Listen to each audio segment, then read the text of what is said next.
Vedant's Wellness Center, where food become your medicine. Call 905-944-664.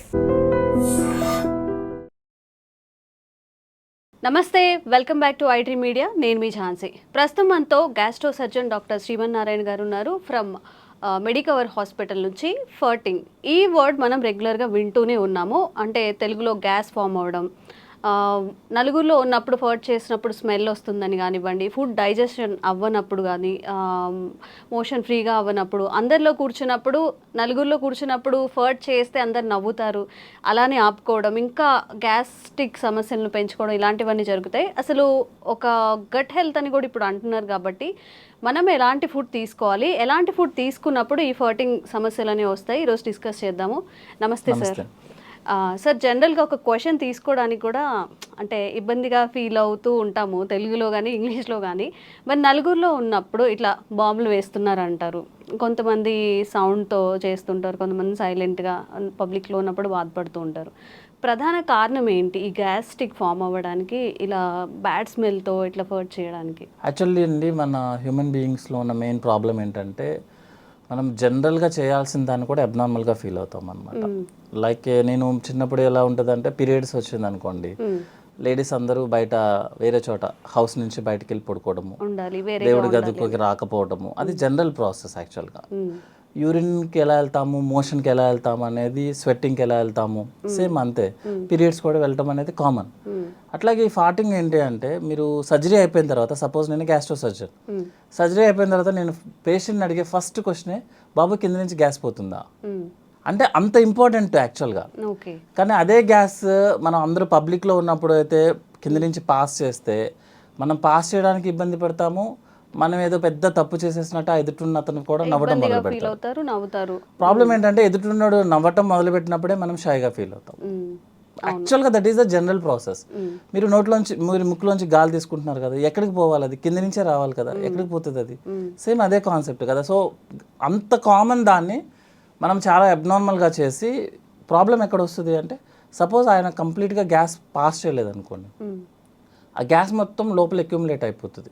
Accumulate అయిపోయి pathological bacterias rise అవుతాయి. దాన్నే పాష్ word is gut health అనమాట. So gut health ఏంటంటే, suppose మనం high protein తీసుకుంటున్నాం, high protein high fatty meals తీసుకుంటున్నాం అనుకోండి, అది కంప్లీట్గా మనకి డైజెషన్ అవ్వకుండా మోషన్లోనే వచ్చేస్తుంది అనమాట.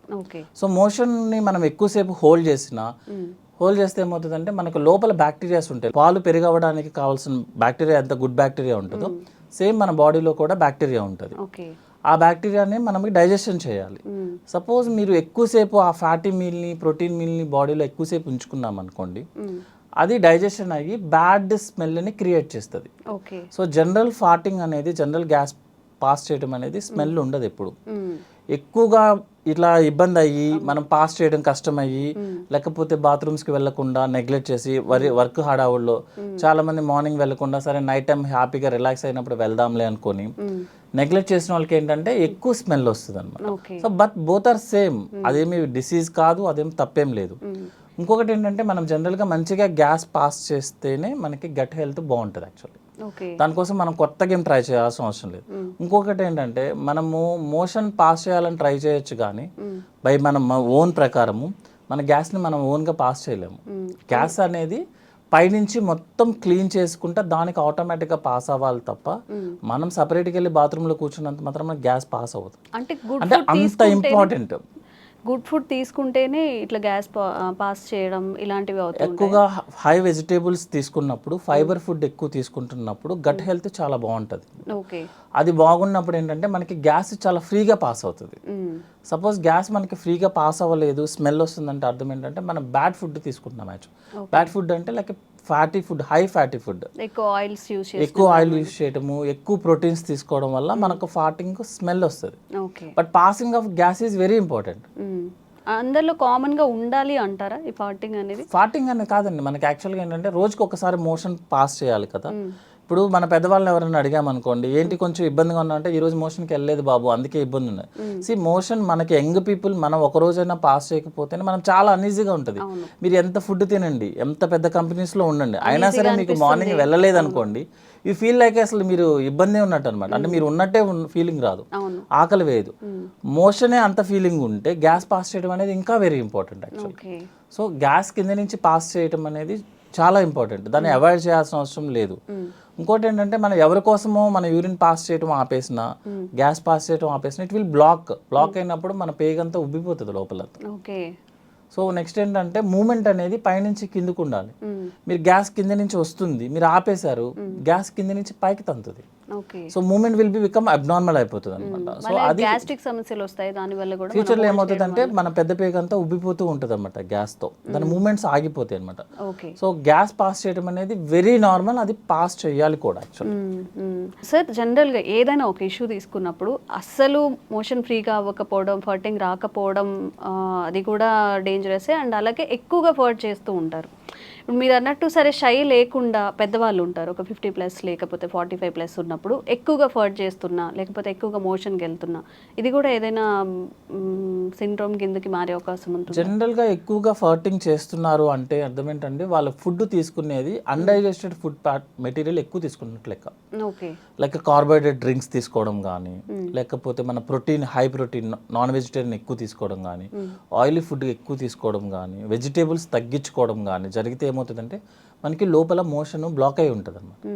మనం ఈరోజు తిన్నాం అనుకోండి ఒక ఫుడ్ ఐటమ్ ఏదన్నా, అది 3-4 డేస్ వరకు మోషన్లో పాస్ అవుతూనే ఉంటుంది. మన మోషన్ మూమెంట్ ఎట్లా అంటే అండి 1 మీటర్ ముందుకు వెళ్తుంది, 1/2 మీటర్ వెనక్కి వస్తుంది యాక్చువల్గా లోపల బాడీ లోపల. సో ఈజీగా చెప్పడానికి చెప్తున్నాను అనమాట. 1 మీటర్ ముందుకు తోస్తే మోషన్ 1/2 మీటర్ వెనక్కి వెళ్తుంది. అంటే మోషన్ అనేది లోపల సర్క్యులేట్ అవుతూనే ఉంటుంది. సో మంచి ఫుడ్ తీసుకోకపోతే, లైక్ బ్యాలెన్స్డ్ డైట్ అంటాం, అంటే హై ఫైబర్స్ తీసుకోకపోతే, వాటర్ తాగకపోతే, ప్రోటీన్ ఎక్కువ తీసుకున్నా, ఆయిల్ ఎక్కువ తీసుకున్నా మోషన్ మూమెంట్ ఉండదు. ఆ మోషన్ మూమెంట్ ఉండకపోవడం వల్ల లోపల ఉన్న బ్యాక్టీరియా మోషన్ని మెటబలైజ్ చేస్తుంది, చేసి గ్యాస్ని రిలీజ్ చేస్తుంది, ఎక్కువ రిలీజ్ చేస్తుంది. దానివల్ల ఎక్కువ ఫార్టింగ్ చేస్తున్నాడు తను. అంతేగాని అది హెల్దీ అంటారా, అది అన్హెల్దీయేనా? అది అన్హెల్దీ అండి. ఎక్కువ ఫార్టింగ్ చేయడం అనేది అన్హెల్దీ. రెగ్యులర్గా ఫార్టింగ్ చేయడం అనేది normal, healthy, very healthy.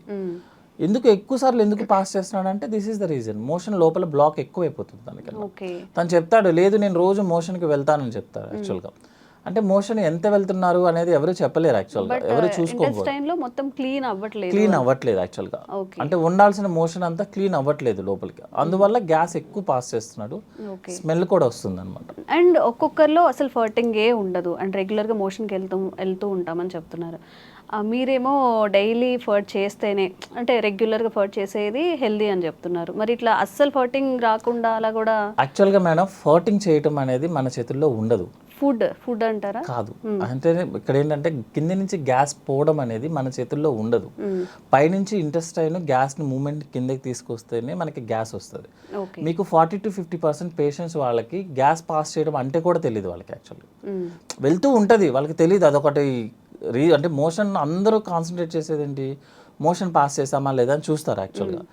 So మనం పేషెంట్స్ వాళ్ళని క్లియర్గా అడిగామనుకోండి, ఏమన్నా మీరు కింద నుంచి గ్యాస్ పాస్ చేస్తున్నారు అనుకుని షై ఫీలింగ్తో కూడా లేదండి మాకు అలాంటివి తెలియదండి అని అంటారు. యాక్చువల్గా గ్యాస్ పాస్ అవుతూనే ఉంటుంది, అది మనం నోటీస్ చేయమంతే. ఎప్పుడు నోటీస్ చేస్తామంటే స్మెల్ వచ్చినప్పుడు, సౌండ్ వచ్చినప్పుడు యాక్చువల్గా మనం నోటీస్ చేసేది. స్మెల్ ఎక్కువ వచ్చినా, సౌండ్ ఎక్కువ వచ్చినా, ఇంకొకటి చెప్పమంటారా, మోషన్ స్మెల్ ఎక్కువ వచ్చినా కూడా ప్రాబ్లం యాక్చువల్గా. జనరల్గా చూసుకుంటే 70-80% వాళ్ళకి మోషన్ అంత స్మెల్ రాదు. కొంతమందికి మరీ చాలా ఎక్కువ స్మెల్ వస్తుంది. అర్థం ఏంటంటే లోపల మోషన్ స్టక్ అవుతుంది, అంటే రెగ్యులర్గా పాస్ అవ్వాల్సిన మోషన్ పాస్ అవ్వట్లేదు అని అర్థం. 2-3 days అలా ఉండిపోవడం వల్ల ఎక్కువ స్మెల్ వస్తుంది అనమాట. సో గ్యాస్ పాస్ చేయడం అనేది హెల్దీ, కానీ ఎక్కువ ఫార్ట్ చేయడం అనేది, ఎక్కువ స్మెల్ రావడం అనేది అన్హెల్దీ. అంటే మోషన్ బ్లాక్ అవుతుంది, అంతకుమించి వేరే ప్రాబ్లం ఏం కాదు. ఓకే. అండ్ యావరేజ్గా పర్ డేకి ఎన్నిసార్లు మోషన్కి వెళ్తే మంచిది? కొంతమంది పదే తిన్న వెంటనే ఇమీడియట్గా టిఫిన్ చేసినా, అసలు ఏమైనా తిన్నా కానీ వెంటనే మోషన్కి వెళ్ళిపోతూ ఉంటారు. ఇది కరెక్టే అంటారు? ఇది మంచిదేనా? అసలు పర్ డేకి ఎన్నిసార్లు మోషన్ అయితే మంచిది అంటారు? జనరల్గా అండి మా దాంట్లో ఫార్ములా టైప్లో ఉంటాయి అనమాట. యాక్చువల్ డెఫినేషన్ ఆఫ్ కాన్స్టిపేషన్ అన్న వర్డ్ యూజ్ చేస్తే రోజుకి ఒకసారి లేకపోతే మినిమం 2 daysకి ఒకసారి, దట్ ఈస్ నార్మల్. ఓకే. అంటే వారంలో 3 టైమ్స్ మోషన్ పాస్ చేయడం అనేది నార్మల్. ఒక్కసారి అలా కాకుండా కొంతమంది పేషెంట్స్ ఏంటంటే మోర్ దాన్ 2 డేస్ కనుక టైం తీసుకున్నా, లేకపోతే మోషన్ పాస్ చేయడానికి మోర్ దాన్ 5 మినిట్స్ టైం తీసుకున్నా, దట్ ఈస్ కాన్స్టిపేషన్. అంతే తప్పించి రోజు వెళ్ళాల్సిన అవసరం లేదు. ఎవ్రీ ఆల్టర్నేట్ డే వెళ్ళినా దట్ ఈస్ నార్మల్గా మనం రెగ్యులర్గా చూసుకునే లెక్క అయితే. అట్లా కాకుండా ఎక్కువ సార్లు వెళ్తున్నాడు ఒక పేషెంట్, అతన్ని మనం హిస్టరీ అడగడం ఇంపార్టెంట్ అనమాట యాక్చువల్లీ. అంటే కొంతమందికి హ్యాబిట్ ఉంటుంది, జస్ట్ వెళ్ళి కూర్చుంటారు, ఏమి ఉండదు అనమాట. పర్సనల్ వర్క్ కోసమో ఫోన్ మాట్లాడుకోవడానికో వెళ్ళేసి కూర్చుంటారు, ఏం చేయరు అన్నట్టు. కొంతమంది డిసీజ్ ప్రాబ్లం ఉన్న వాళ్ళు ఏంటంటే IBS అంటాము, ఇరిటబుల్ బవల్ సిండ్రోమ్. వాళ్ళు ఏం చేస్తారంటే అన్నం ప్లేట్ తినంగానే ప్లేట్ అక్కడ పడేసి పరిగెత్తుతారు. చాలా మందిని చూస్తాం. అదేంటంటే మీకు చిన్నప్పుడు గుర్తుంటే పిల్లలకి పాలు పట్టంగానే మోషన్ పాస్ చేస్తారు, దాన్ని గ్యాస్ట్రోకోలిక్ రిఫ్లెక్స్ అంటారు యాక్చువల్ అనమాట. సో ఆ రిఫ్లెక్స్ మనం స్ట్రెస్లో ఉన్నా, ఎక్కువ వర్క్ టెన్షన్లో ఉన్నా, లేకపోతే సైకాట్రిక్ ప్రాబ్లమ్స్ ఉన్నా, ఎక్కువ వర్క్ స్ట్రెస్ అనమాట యాక్చువల్గా. దిస్ వైట్ కాలర్ ఎంప్లాయీస్ ఉంటారు కదా, కనిపించిన స్ట్రెస్ ఉంటుంది, బయటికి సూటుబుట్టు ఉంటాము, బట్ మైండ్ అంతా స్ట్రెస్లోనే ఉంటారు, వాళ్ళకి ఎక్కువ వస్తుంది అనమాట. వాళ్ళు ఏంటంటే ఫిజికల్ యాక్టివిటీ తక్కువ, బ్రెయిన్ యాక్టివిటీ ఎక్కువ. సో ఏమవుతుందంటే బ్రెయిన్ యాక్టివ్గా ఉన్నప్పుడు మీరు ఫుడ్ తినగానే అప్లోడ్ చేస్తున్నాము, డౌన్లోడ్ చేయాల్సిందే. సో ప్లేట్ అక్కడ పెట్టేసి పరిగెత్తుతారు, వెళ్ళేసి ఎంటీ చేసి మళ్ళీ బాత్రూమ్కి మళ్ళీ 10 మినిట్స్లో పరిగెత్తుతారు. అది IBS ప్రాబ్లం యాక్చువల్గా. ఇంకోటి ఏంటంటే వాళ్ళకి కోలికి పెయిన్ ఉంటుంది, అంటే స్టమక్లో నొప్పి ఉంటుంది యాక్చువల్గా. ఆ నొప్పి వెళ్ళి ఎంటీ చేస్తేనే ఆ నొప్పి తగ్గుతుంది. అదేంటంటే it's a mental problem type madam, physical activity లేకపోవడం వల్ల జరిగే ప్రాబ్లం ఇదంతా అన్నమాట. దాన్ని IBS అంటాము. యాక్చువల్గా జనరల్గా IBSకి ఏం ట్రీట్మెంట్ అంటే రీజన్ ఏంటి, స్ట్రెస్. అది తగ్గించుకుంటే ఆటోమేటిక్గా IBS తగ్గుతుంది. అది తగ్గకపోతే మీరు ఎన్ని మెడిసిన్స్ వాడండి, ఎన్ని కొలనోస్కోపీలు చేయించుకోండి, మీరు ఏమైనా చేయండి, సైకాట్రిస్ట్ దగ్గరికి వెళ్ళి ఎంత ఖర్చు పెట్టండి, మీకు ఆ ప్రాబ్లం తగ్గదు. ఎందుకంటే ప్రాబ్లం వచ్చింది దేనివల్ల, మెంటల్ యాక్టివిటీ, స్ట్రెస్ ఎక్కువ అవడం వల్ల. మీరు అది తగ్గించుకోకపోతే ఈ ప్రాబ్లం తగ్గదు. మీరు చాలా మంది చెప్తారు ఇన్ని కొలనోస్కోపీలు చేసాం సార్ ఏమీ కనిపించలేదంటే, ఏమీ కనిపించదు. దానివల్ల కొన్ని కండిషన్స్ ఉంటాయండి యాక్చువల్గా. టెస్టుల్లో ఏవి కనిపించకపోతేనే దాన్ని ఆ ప్రాబ్లం అంటారు. మీకు టెస్టులన్నీ నార్మల్ వస్తాయి కానీ పేషెంట్కి IBS. అదే IBS అంటే ఏంటంటే టెస్టులన్నీ నార్మల్ వస్తే పేషెంట్ కంప్లైంట్ చెప్తాడు, that is irritable bowel problem. Okay. And ఇప్పుడు మన గట్లో అలా మీరు అన్న 2-3 డేస్ స్టోర్ అవ్వకుండా ఏ రోజుకి ఆ రోజు మోషన్ పాస్ అవ్వాలి అంటే అట్లీస్ట్ ఫుడ్లో కానీ వాటర్లో కానీ ఎలాంటి చేంజెస్ చేసుకుంటే? జనరల్గా 3 to 4 లీటర్స్ వాటర్ తీసుకోవాలండి. 30 మినిట్స్ వాకింగ్ చేయాలి యాక్చువల్గా, ఫిజికల్ యాక్టివిటీ చేయాలి వాకింగ్ లాగా. వాకింగ్ అంటే ఫోన్ పట్టుకొని కాదు, మనం వాకింగ్ చేసుకుంటే బెటర్, పీస్ఫుల్గా అన్ని ఫీల్ అవుతూ నడుస్తున్నామని అని ఒకే పేస్లో చేసుకుంటా వాకింగ్ చేయాలి. చాలా మంది ఏం చేస్తారంటే 10 మినిట్స్ చేసి 10 మినిట్స్ రిలాక్స్ అయ్యి 10 మినిట్స్ అట్లా కాదు, కంటిన్యూస్ 30 మినిట్స్ వాకింగ్ చేయాలి, 3 to 4 లీటర్స్ వాటర్ తీసుకోవాలి. నెక్స్ట్ ఏంటంటే మన బ్యాలెన్స్డ్ డైట్ అంటాము, అంటే 60% కార్బోహైడ్రేట్స్ ఉండాలి, 20% ఫ్యాట్ ఉండాలి, 20% ప్రోటీన్ ఉండాలి. కార్బోహైడ్రేట్స్లో మోర్ ఏంటంటే వెజిటేబుల్స్ ఉండాలి యాక్చువల్గా, more fibre diet, you will pass by motion normally. ఫాటింగ్ కూడా రెగ్యులర్గా ఫాట్ అయిపోతూ ఉంటుంది, స్మెల్ ఉండదు, ఏమి ఇబ్బంది ఏం రాదు. Okay sir, thank you.